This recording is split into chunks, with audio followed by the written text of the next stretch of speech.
Nabi akan mengambil tangannya dan memasukkan ia ke dalam sorga. Sungguh bab yang sangat indah sekali bila kita sebagai umat Nabi SAW bisa ditarik tangan kita, kemudian Rasul masukkan kita ke dalam surga. Baik, kita akan baca hadisnya, baru kita jelaskan. Di sini disebutkan dalam hadis yang dikeluarkan At-Tabrani dan disahihkan oleh Syekh Albani rahimahullahu taala, Rasul sallallahu alaihi wasallam bersabda, "Man qala idza asbaha raditu billahi rabba wa bil islami dina wa bi Muhammadin nabiyya fa ana az-zaimu la akhudanna bi yadihi hatta udkhilahul jannata." Barang siapa yang ketika memasuki waktu pagi ia mengucapkan aku redha Allah sebagai Rabbku, Islam sebagai agamaku, dan Muhammad sebagai nabiku, maka aku adalah penjamin baginya, sungguh aku akan mengambil tangannya sampai aku masukkan ia ke dalam surga. Ma'asyiral muslimat yang dimuliakan Allah Subhanahu wa taala, hadis ini adalah hadis yang sangat mulia untuk kita bahas, karena hadis ini juga bicara soal akidah seorang muslim kepada Allah, Rasul dan agamanya. Sebenarnya hadis ini ada dua redaksi. Pertama, hadis yang kita baca ini perintah Nabi SAW untuk dibaca setiap pagi dan dimasukkan pada zikir pagi.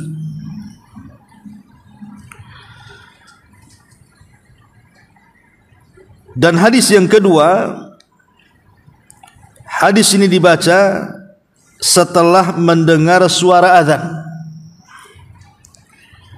sebagaimana Nabi SAW mengatakan, "Man qala hina yasma'un nida asyhadu an la ilaha illallah wa asyhadu anna Muhammadar Rasulullah raditu billahi rabba wa bil islami dina wa bi Muhammadin rasulah." Barang siapa yang mendengar suara azan kemudian dia mengatakan, saya bersaksi tidak ada ilah yang berhak disembah kecuali Allah, dan saya bersaksi bahwa Muhammad adalah utusan Allah, aku redha Allah sebagai Rabbku, Islam sebagai agamaku, dan Muhammad sebagai nabiku, wajabat lahul jannah, maka dipastikan dia masuk surga. Jadi lafaz kalimat raditu billahi rabba wa bil islami dina wa bi Muhammadin nabiyya ini dibaca di dua tempat. Pertama dijadikan zikir pagi, dan yang kedua dijadikan zikir setelah mendengar azan. Ya tentu setelah membaca salawat Allahumma rabba hadhihi da'wati tamma, baru kemudian setelah itu selesai asyhadu an la ilaha illallah wa asyhadu anna Muhammadar Rasulullah raditu billahi rabba wa bil islami dina wa bi Muhammadin nabiyya wa rasulah. Faedahnya sama, Nabi SAW menjanjikan sorga bagi sesiapa yang mendawamkannya, bagi sesiapa yang merutinkannya dibaca setiap pagi dan setelah mendengar suara adzan. Baik, kita akan jelaskan kenapa begitu indahnya hadis ini sampai Nabi SAW menjanjikan sorga kepada siapa yang mengucapkannya. Bahkan lebih daripada itu, Nabi sendiri yang mengambil tangan kita, kemudian menarik kita dan memasukkan ke dalam sorga. Alangkah indahnya tangan Nabi SAW meraih tangan kita, kemudian mengantar langsung ke sorga. Di sini ada 3 kalimat yang sangat penting untuk kita bicarakan. Pertama, kalimat raditu billahi rabba. Aku redha Allah sebagai Rabbku. Yang kedua, wabil islami dina. Aku redha Islam sebagai agamaku. Dan yang ketiga, wabi Muhammadin nabiyya. Aku redha Muhammad sebagai nabiku.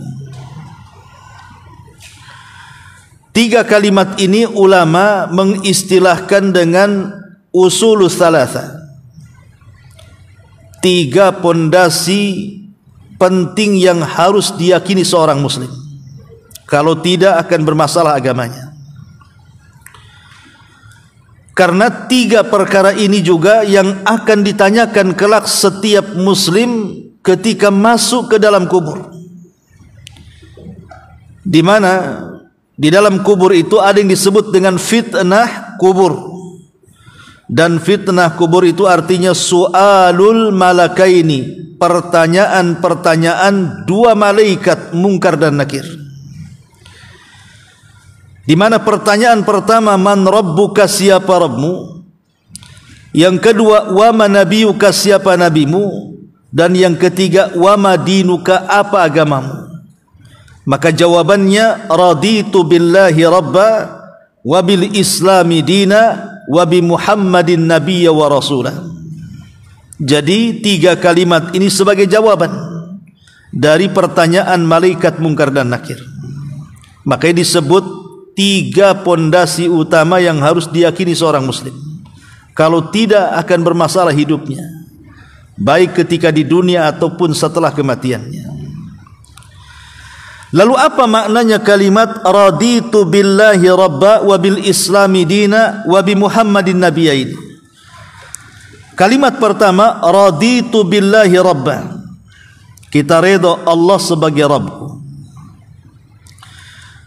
Artinya, kalau kita sudah redha Allah Subhanahu wa taala sebagai Tuhan kita, sebagai Rabb kita, maka semua putusan-putusan yang Allah putuskan kepada kita, maka kita wajib untuk pasrah dan menerimanya. Dengan kata lain, kita harus mengatakan sami'na wa ata'na, siap dengar dan siap taat.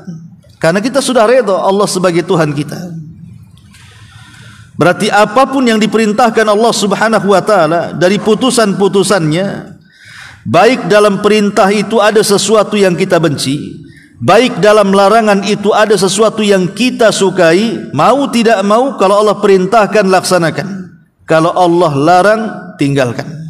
Itu bentuk keredhaan kita kepada Allah Subhanahu wa taala. Yang kedua, bentuk keredhaan kita kepada Allah Subhanahu wa taala, kita harus redha apapun yang diberikan Allah Subhanahu wa taala kepada kita dari rizki-rizki kita yang kita nikmati selama ini. Apakah Allah Subhanahu wa taala memberikan sedikit ataupun banyak, maka kita harus redha kalau kita katakan raditu billahi rabba. Atau disebut dengan qanaah, artinya sedikit banyak ini pemberian Allah Subhanahu wa taala, maka kita harus redha. Jangan lisan kita mengatakan aku redha Rabb Allah sebagai Rabbku, tapi ketika kemudian seret ekonominya, ataupun Allah berikan ujian ekonominya berupa mungkin usahanya kurang lancar, dagangnya mungkin kurang untung, atau mungkin malah buntung, tidak dapat untung, kemudian mulailah kita menyalahkan nasib. Itu orang yang tidak redha dengan pemberian Allah, artinya tidak redha Allah sebagai Rabbnya. Maka ini yang kedua, maksudnya yang pertama redha dengan seluruh putusannya, dan yang kedua redha dengan seluruh pemberiannya. Karena bagaimanapun Allah Subhanahu wa taala paham dengan makhluknya. Ketika Allah Subhanahu wa taala menahan sebagian rezeki makhluknya dan melepaskan sebagian yang lainnya, berarti ada hikmah Rabbani yang kita tidak tahu. Tetapi yang jelas bahwa kalau kita katakan raditu billahi rabba, maka sedikit banyak dari rezeki Allah Subhanahu wa taala wajib kita syukuri. Atau yang ketiga, maksudnya raditu billahi rabba, aku redha Rabb Allah sebagai Rabbku, maka apapun ujian yang Allah Subhanahu wa taala timpakan kepada kita, maka kita wajib bersabar, karena bagaimanapun kita sudah mengikrarkan Allah adalah Rabb kita. Ketika Allah menimpakan penyakit umpamanya, atau ketika Allah Subhanahu wa taala mewafatkan orang-orang yang kita cintai umpamanya, maka kita harus reda. Kita harus redha dan rela, karena itu semua sudah kehendak dan masuk dalam qada dan qadar Allah Subhanahu wa taala. Kalau kita masih tidak rela dengan kematian orang yang kita cintai, atau masih tidak tabah dengan penyakit yang dideritanya, maka hakikatnya dia belum redha Allah sebagai Tuhannya. Karena bagaimanapun ketika Allah Subhanahu wa taala memberikan ujian kepada kita itu pasti ada sesuatu. Boleh jadi Allah hendak mengangkat derajat kita, boleh jadi Allah hendak menghapuskan dosa-dosa kita, atau boleh jadi Allah sedang menegur kita supaya kembali kepada Allah Subhanahu wa taala. Kita tidak tahu. Tetapi karena kita sudah mengatakan raditu billahi rabba, maka kita wajib redha dan pasrah dengan qada dan qadar Allah Subhanahu wa taala. Itu makna raditu billahi rabba. Ma'asyiral muslimin muslimat yang dimuliakan Allah Subhanahu wa taala. Kemudian yang kedua, wabil islami dina, aku redha Islam sebagai agama. Kalau sudah redha Islam sebagai agama, berarti kita tidak boleh mencari agama di luar daripada Islam.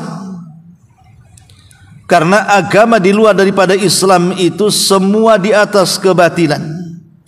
Hanya satu-satunya agama yang Allah rela dan redha itu hanya Islam, dan itu berdasarkan firman Allah Azza wa Jal, inna dina indallahil Islam. Sesungguhnya agama yang paling diridhai Allah hanyalah Islam. Bahkan Allah mengancam dalam ayat yang lain, wa man yabtaghi ghairal islami dinan falan yuqbala minhu wa huwa fil akhirati minal khasirin. Siapa yang mencari agama di luar daripada Islam, selain daripada dia akan dileburkan amalannya dengan cara menjadi orang-orang yang rugi, agama yang dipeluknya pun tidak akan diterima Allah Subhanahu wa taala. Dari sini yang dimaksud kata-kata wabil islami dina, aku redha Islam sebagai agamaku, artinya jangan mencari agama di luar Islam. Kalau masih mencari agama di luar Islam, atau masih memuji aturan-aturan agama di luar Islam, atau berusaha untuk mencampur adukan aturan Islam dengan aturan di luar daripada Islam, berarti sebenarnya dia belum redha dengan Islam. Kalau sudah redha dengan Islam, ya ikuti aturan Islam saja, jangan mengikuti aturan di luar Islam, atau mengadopsi ajaran-ajaran di luar dari Islam dimasukkan ke dalam Islam. Karena Islam sudah sempurna, tidak perlu menambah, tidak perlu dikurangi, dan bentuk ridha kita kepada Islam mencukupkan Islam dengan seluruh aturannya kepada kita. Ma'asyiral muslimat yang dimuliakan Allah Subhanahu wa taala, sedikit bicara soal Islam. Kita tahu bahwa Islam adalah agama yang paling diridhai Allah Subhanahu wa taala. di mana aturan-aturannya lebih lengkap dibandingkan seluruh agama langit lainnya. Lah Islam sendiri adalah agama yang penuh dengan rahmat. Wa ma arsalnaka illa rahmatan lil alamin. Jadi semua aturan-aturan dalam Islam itu penuh dengan rahmat. Makanya kita lihat bagaimana rahmatnya Islam kepada kita. Sampai-sampai datangnya Al-Quran dan Sunnah sebagai penopang Islam ini dalam rangka menjaga berapa? 5 perkara. Jadi Islam datang itu untuk menjaga 5 perkara. Pertama, menjaga keyakinan, supaya keyakinan kita lurus, hanya mentauhidkan Allah subhanahu wa ta'ala. Bayangkan Bu, kalau seandainya Islam tidak datang kepada kita, kita bisa bayangkan bagaimana keyakinan manusia itu. Boleh jadi sebagian mereka masih menyembah pohon, menyembah gunung, menyembah rawa, menyembah binatang, menyembah matahari, bulan dan yang semacamnya kan. Kalau tidak datang Islam kepada kita, sehingga orang sekehendaknya mereka mencari sesembahan dan sekehendaknya mereka menyembah Tuhan sesembahan. Tapi Islam datang, sesembahan kalian tidak benar.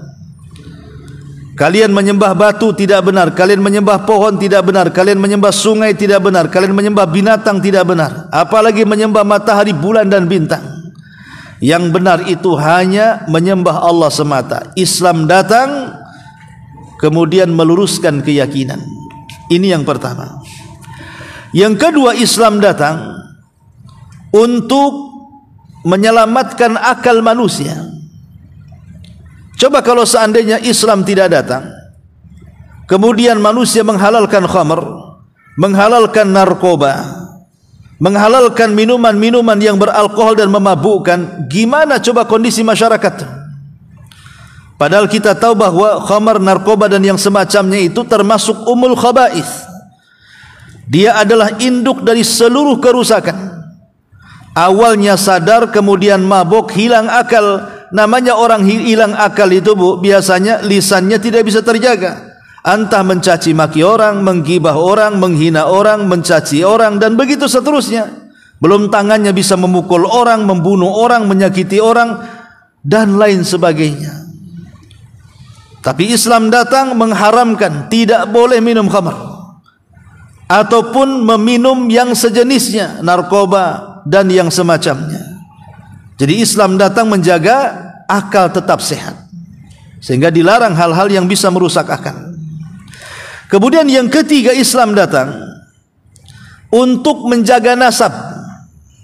Coba bayangkan kalau seandainya Islam tidak datang, betapa banyak tuh anak-anak hasil zina berserak di mana-mana. Tapi Islam tidak mengakui. Makanya Islam memerintahkan adanya pernikahan, supaya anak yang dilahirkannya betul-betul menjadi anak turunannya yang sah secara syar'i dan secara biologis. Kalau seandainya tidak datang Islam, seperti umat jahiliyah, akhirnya terkadang satu wanita entah berapa bapaknya, sehingga anak itu tidak dipastikan anak siapa ini. Tapi datangnya Islam, tidak, anak ini harus ada bapa dan ibunya secara sah dan menikah secara Islam. Maka Islam menjaga nasab, akhirnya diketahui siapa ayahnya dan siapa ibunya. Kemudian yang keempat, Islam datang menjaga harta. Kalau seandainya Islam tidak datang, macam mana dengan harta kaum muslimin? Boleh jadi mungkin sesama mereka saling merampok, saling mencuri, saling mengambil, dan begitu seterusnya. Tapi Islam datang menjaga harta. Tidak boleh kita mengambil harta orang kecuali karena kerelaannya, apalagi sampai kemudian mencopet, merampok, korupsi dan yang semacamnya. Kemudian yang terakhir, Islam juga datang membawa penjagaan terhadap kehormatan. Makanya kenapa Islam melarang kita tidak boleh ghibah, karena kehormatan seorang muslim itu penting. Tidak boleh mencaci, memaki, menghina, mengadu domba dan yang semacamnya, karena kehormatan seorang muslim itu penting. Inilah kenapa kemudian indahnya Islam, karena menjaga 5 perkara ini. Makanya kenapa kita redha Islam sebagai agama kita, karena isi Islam itu semua membawa maslahat dan mencegah madarat. Agama yang membawa maslahat dan mencegah madarat itu hanya Islam. Begitu juga selain daripada Islam itu agama yang penuh rahmat, Islam juga agama yang penuh dengan kemudahan. Agama samha. Walaupun secara lahiriah nampaknya berat ya orang masuk Islam itu, harus sholat 5 waktu, puasa, kemudian zakat, haji dan yang semacamnya. Sesungguhnya syariat Islam itu tidak sekaku yang mereka tuduhkan, tidak. Ada keringanan. Seperti orang kalau sholat tidak sanggup berdiri, suruh duduk. Kalau sudah tidak sanggup duduk, suruh berbaring, kan begitu ya. Atau orang berwudu tidak ada air, suruh tayamum. Atau orang yang ingin pergi haji tidak sanggup, maka gugurlah kewajibannya. Kalau orang safar, sholat dijamak dari 4 rakaat jadi 2 rakaat. Dan begitu seterusnya. Jadi kemudahan Islam itu bisa menggugurkan secara keseluruhan, atau boleh jadi meringankan, atau boleh jadi menggantikan dengan sesuatu yang jauh lebih mudah dari hukum asal. Itulah Islam, agama yang membawa kemudahan. Jangan mempersulit Islam. Ma'asyiral muslimat yang dimuliakan Allah Subhanahu wa taala. Itulah makna raditu billahi rabba wa bil islami dina. Kemudian yang ketiga, di sini Nabi SAW mengatakan wa bi Muhammadin nabiyya, dan aku redha Nabi Muhammad sallallahu alaihi wasallam sebagai nabi. Kalimat aku redha Muhammad sebagai nabi, maksudnya kalau kita sudah menyatakan bahwa saya rela dan saya redha Muhammad sebagai nabi, lalu apa konsekuensinya? Konsekuensinya pertama, harus tunduk dan patuh dengan nabi, menerima secara mutlak. Jadi apapun yang diperintahkan Nabi SAW tidak boleh kita tolak.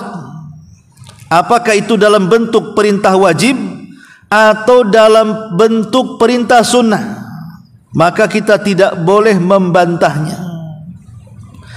Yang kedua, konsekuensinya kalau kita redha Muhammad sebagai nabi, apapun yang dihabarkan Nabi SAW wajib dibenarkan.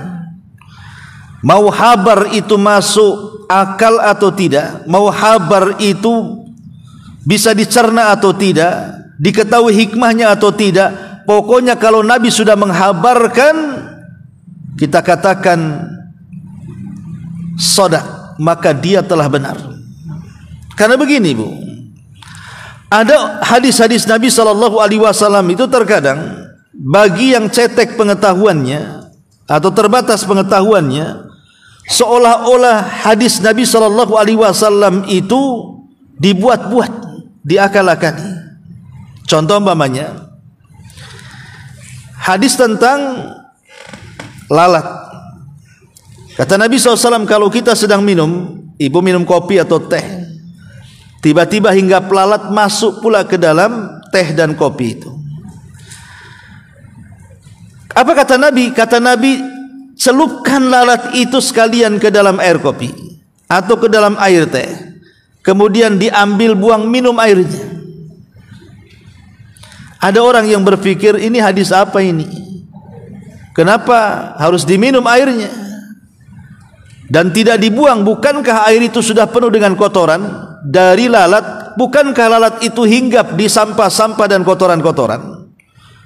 Kenapa kemudian masih boleh bisa diminum bekas lalatnya, dan kita harus pula meminumnya setelah dicelupkan pula lalatnya?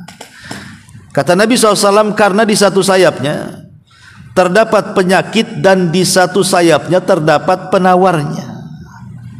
Makanya kalau lalat terbang itu biasanya miring dia, miring mencelupkan yang ada racunnya, kemudian yang ada penawarnya dia ke atas. Itu memang lalat seperti itu. Itu menurut ahli lalat. Ya. Ibu tengok di YouTube lah, ya.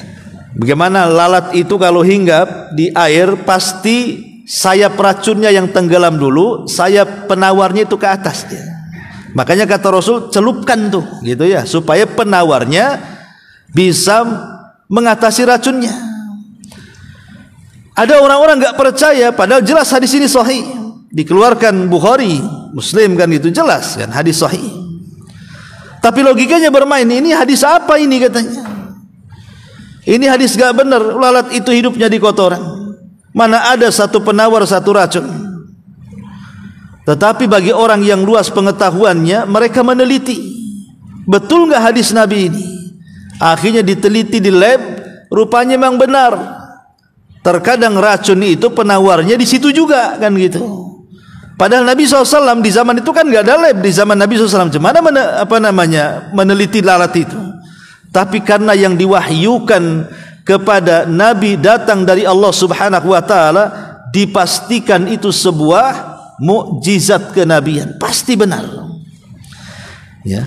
Okelah seandainya tidak ada dokter yang meneliti apakah di satu sayapnya ada penyakit, di sayap satunya ada penawarnya. Maka kalau kita sudah mengatakan saya rela, saya redha Muhammad sebagai nabiku, mau diketahui atau tidak alasannya wajib kita benarkan. Begitu maknanya ya. Atau ketika Nabi SAW bercerita tentang kejadian-kejadian di masa depan, prediksi-prediksi Nabi SAW di masa depan akan terjadi ini, akan terjadi itu. Boleh jadi kalau orang mendengarnya kayak cerita, jadinya kayak dongeng.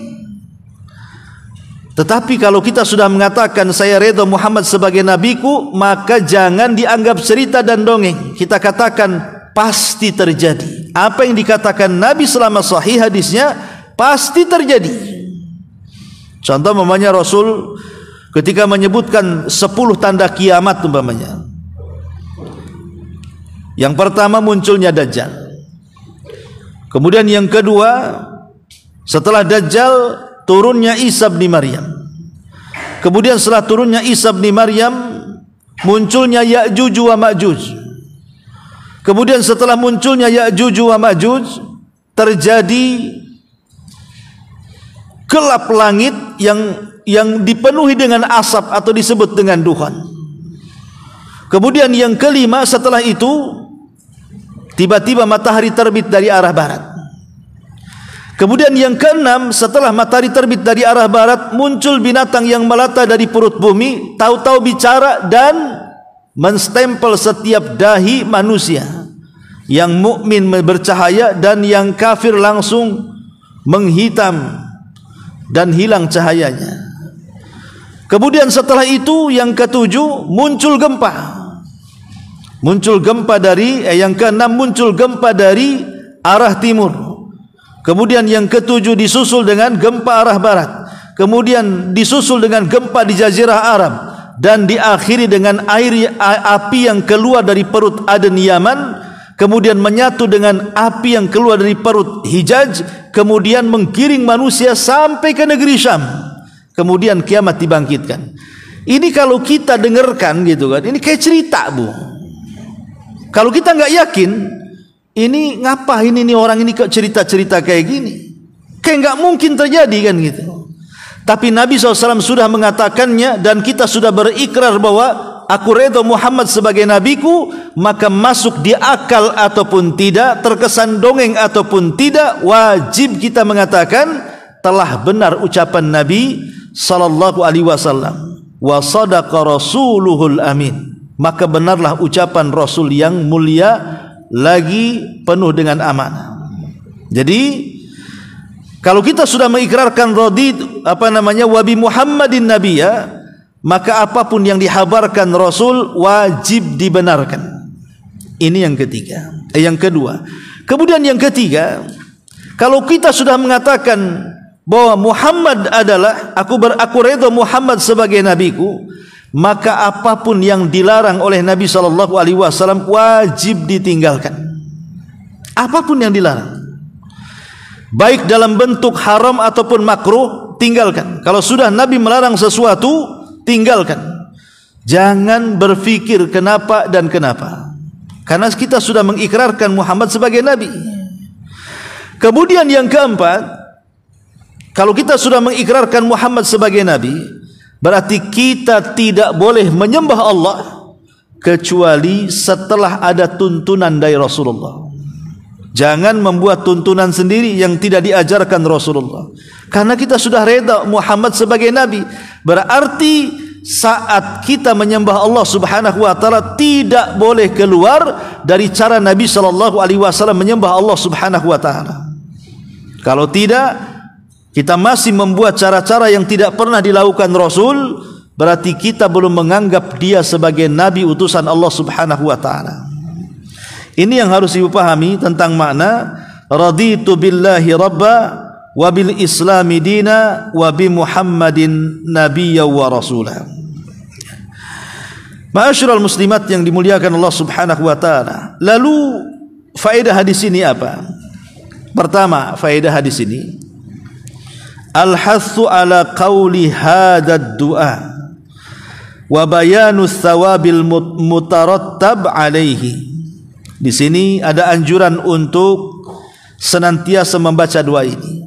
Rasul menganjurkan sekali membaca doa ini. Kapan dibaca? Jadikan pertama zikir pagi, dan yang kedua jadikan setelah azan. Ini faedah yang pertama. Faedah yang kedua, ar-ridha billahi rabban yatadhammanu alla ya'bud al-mar'u ghairahu subhanahu. Tanda yang pasti seseorang itu sangat redha dengan Allah sebagai Rabbnya adalah dia tidak menyembah kecuali kepada Allah, dan dia akan singkirkan seluruh sesembahan selain daripada Allah Subhanahu wa taala, alias tauhid. Kalau kita sudah mengatakan aku redha Allah sebagai Tuhanku, maka kita wajib mentauhidkan Allah Subhanahu wa taala, baik dalam rububiyah, baik dalam uluhiyah ataupun al-asma wa sifat. Kemudian yang ketiga, ar-ridha bi Muhammadin sallallahu alaihi wasallam nabiyya wa rasulah yatadhammanu ta'atuhu alaihi salatu wassalam wal inqiyadu li sunnati. Kalau kita sudah mengikrarkan redha dengan Muhammad sebagai nabi kita dan rasul kita, maka kita harus melakukan ketaatan secara mutlak kepada Nabi dan harus melakukan ketundukan secara mutlak kepada sunnah-sunnah yang diajarkan Nabi. Karena begini, tidak ada manusia yang layak dicontoh dalam masalah ketaatan kepada Nabi sallallahu alaihi wasallam dan juga ketundukan kepada sunnah melebihi para sahabat. Dahulu di zaman para sahabat, ada seorang sahabat namanya Handalah. Handalah itu seorang sahabat yang dibesarkan ruhnya oleh para malaikat. Kenapa demikian? Saat dia menikah dengan istrinya, di malam pertama dia melakukan hubungan suami istri, dan itu yang ditunggu-tunggu semua anak-anak muda ketika berkeinginan untuk menikah. Tetapi setelah melakukan hubungan itu, tiba-tiba datang seruan dari Nabi sallallahu alaihi wasallam agar anak-anak muda berkumpul dan harus terlibat dalam peperangan jihad di jalan Allah.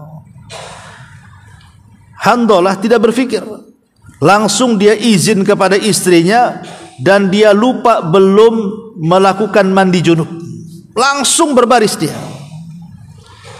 Kemudian tiba-tiba masuk dalam pertempuran dan Allah nyatakan syahid. Makanya dia belum sempat mandi besar. Disitulah malaikat datang dari mana-mana rebutan ruhnya, kemudian dimandi besarkan ruhnya oleh para malaikat. Maka disebut Handalah ghasilul malaika, Handalah yang dimandi besarkan para malaikat. Syahidnya adalah bagaimana seorang Handalah di malam pertama dia tinggalkan istrinya, di waktu senang-senangnya, di waktu hal yang memang diinginkan semua anak-anak muda, ingin lama bersama istri yang baru dinikahinya, tapi seruan Allah dan Rasulnya lebih diutamakan dibandingkan seruan malam pertamanya. Begitulah para sahabat Nabi SAW, ketaatannya luar biasa. melebihi siapapun. Makanya wajar mereka itu hidup di generasi terbaik umat ini. Kemudian juga ada kisah yang luar biasa. Ada seorang sahabat namanya Julaibib radhiyallahu anhu. Julaibib ini sudah tampangnya tidak ada tampan-tampannya, tidak punya nasab dan juga kehormatan di tengah-tengah kaumnya. Memang luar biasa kondisi hidupnya, susah, melarat dan memprihatinkan. Julaibib orangnya hitam, pendek, keriting, pesek gitu ya. Tidak punya rumah, sembarang tidurnya.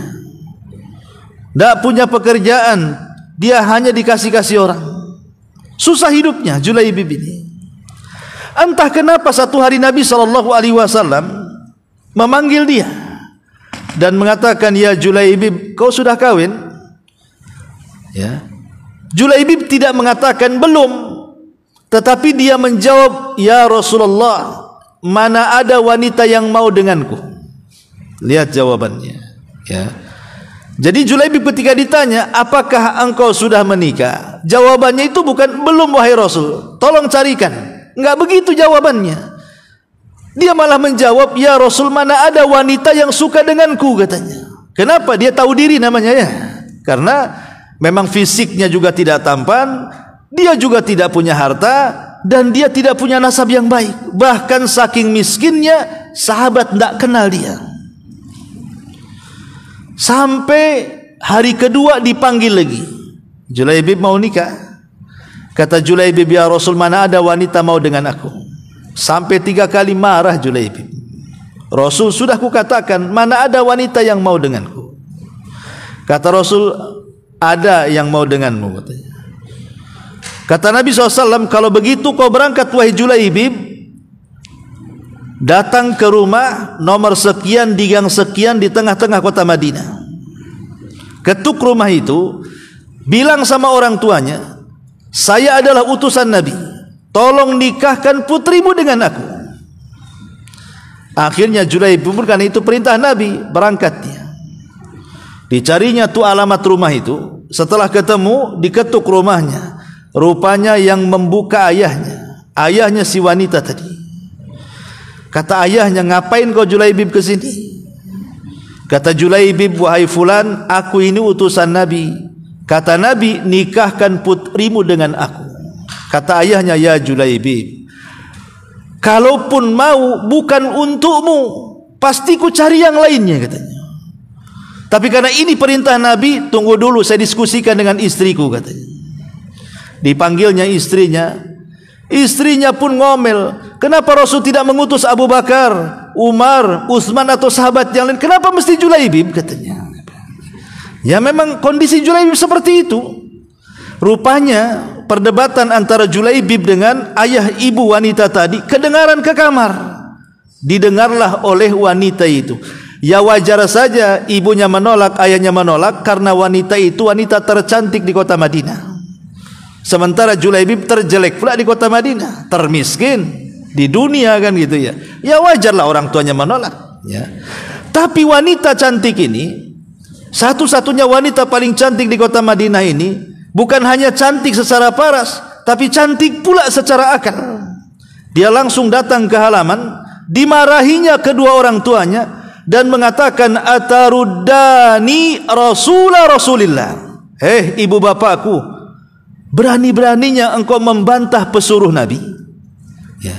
Berani-beraninya engkau membantah pesuruh Nabi, katanya. Nikahkan aku dengan dia, katanya. Anaknya yang mau. Ya gimana lagi orang tuanya. Coba anak yang berakal, dua orang tuanya tak berakal tuh. Karena tidak mungkin Nabi SAW mengutus seseorang kecuali ada kebaikannya di situ, kan. Terpaksalah orang tuanya menikahkan putrinya dengan Julaibib. Di malam pertama belum pun disentuh istrinya, tiba-tiba kemudian datang seruan jihad.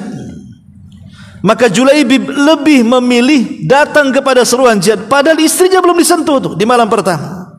Seandainya dia minta uzur kepada Rasul pun pasti diberikan uzur.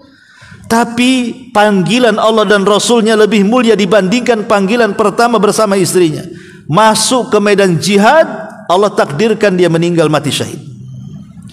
Setelah perang usai, Nabi SAW mengecek pasukan, berapa orang yang korban, berapa orang yang hidup, berapa orang yang terluka, dan begitu seterusnya. Kemudian kata pimpinan pasukannya sekian.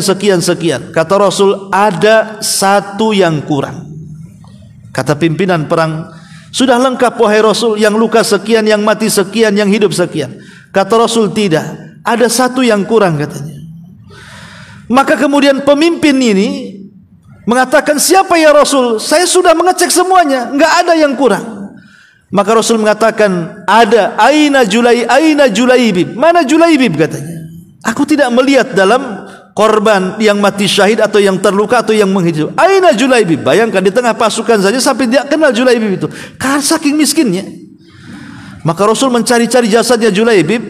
Rupanya ketika Julaibib mati syahid, di sekitarnya ada 7 orang musyrik yang mati dengan pedangnya. Jadi dia berhasil membunuh 7 orang dengan pedangnya. Kemudian terakhir dia yang dibunuh oleh musuh. Dan jarang-jarang sahabat bisa membunuh sebanyak itu, ya. Makanya Nabi SAW langsung datang kepada Julaibib, meletakkan kepala di paha Nabi. Langsung Rasul dengan menangis dan mengatakan di hadapan para sahabat, sungguh Julaibib bagian daripada diriku dan aku bagian daripada dirinya.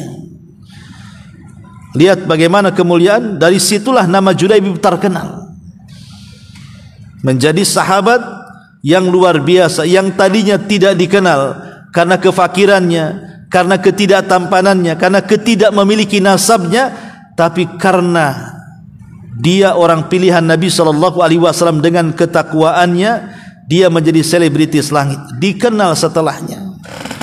Ini contoh umpamanya bagaimana yang ingin saya katakan adalah bagaimana wanita cantik tadi, dia menerima Julaibib yang seperti itu. Padahal kalau dia mencari laki-laki kaya, laki-laki yang tampan, laki-laki yang bernasab dan berhasab yang baik, mudah bagi dia karena wanita tercantik Madinah.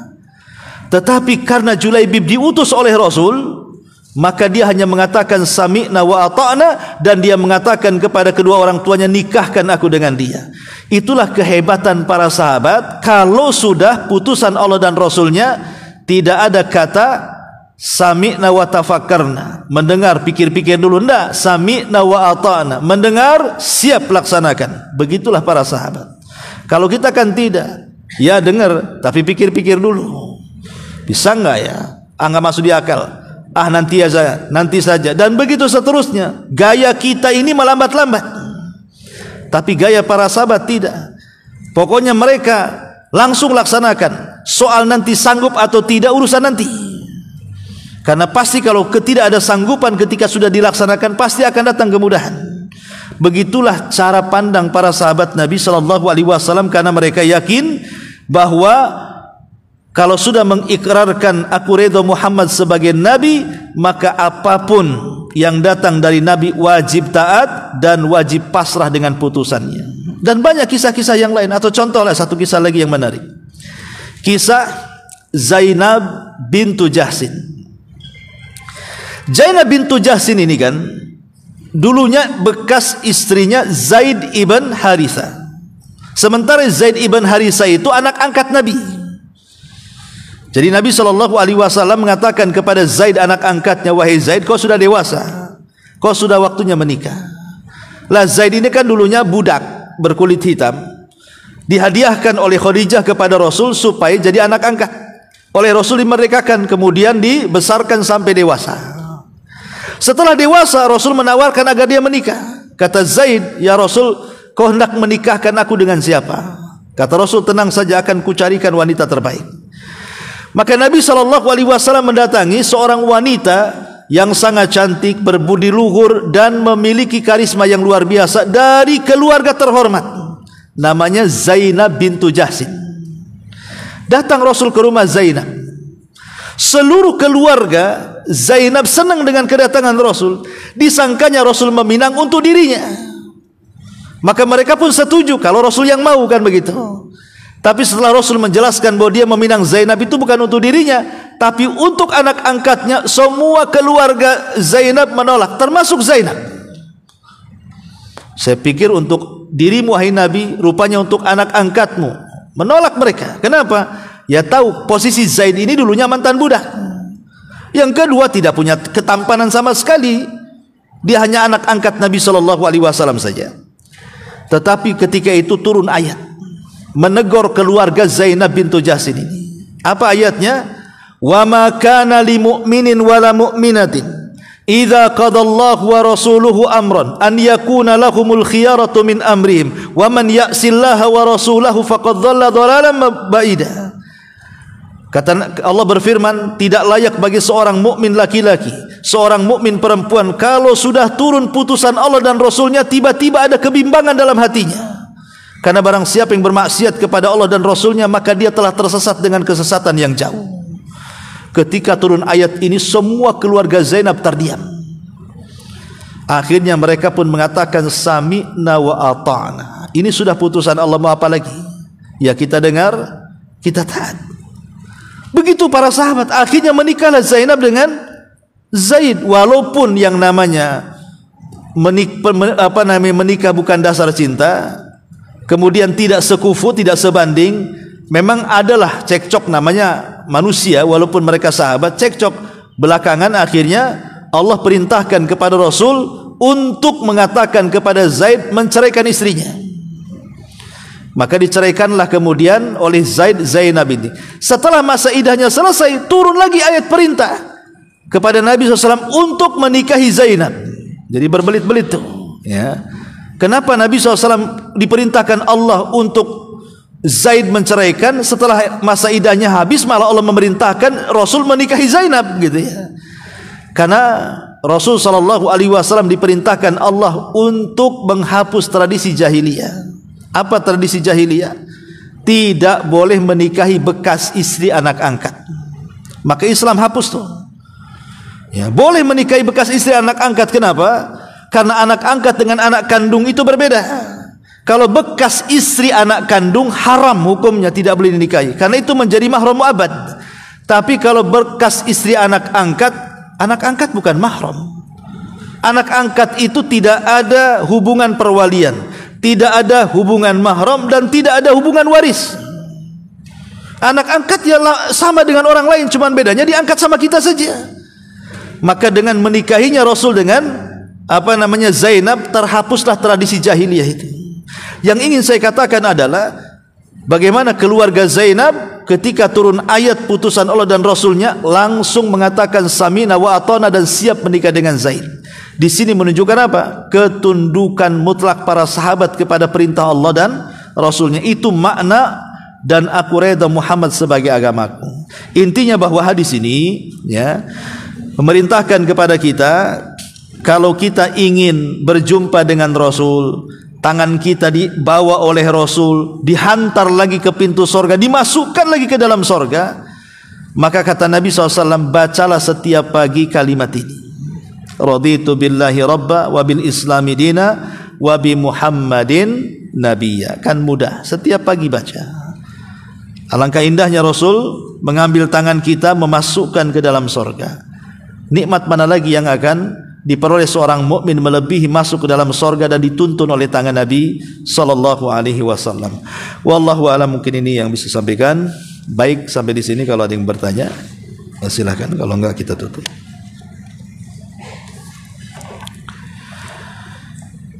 Kalau enggak ada, kita tutup dengan doa kafaratul majlis. Subhanallah bihamdika asyhadu an la ilaha illa anta astaghfiruka wa atubu ilaik. Allahu ta'ala alam. Assalamualaikum warahmatullahi wabarakatuh.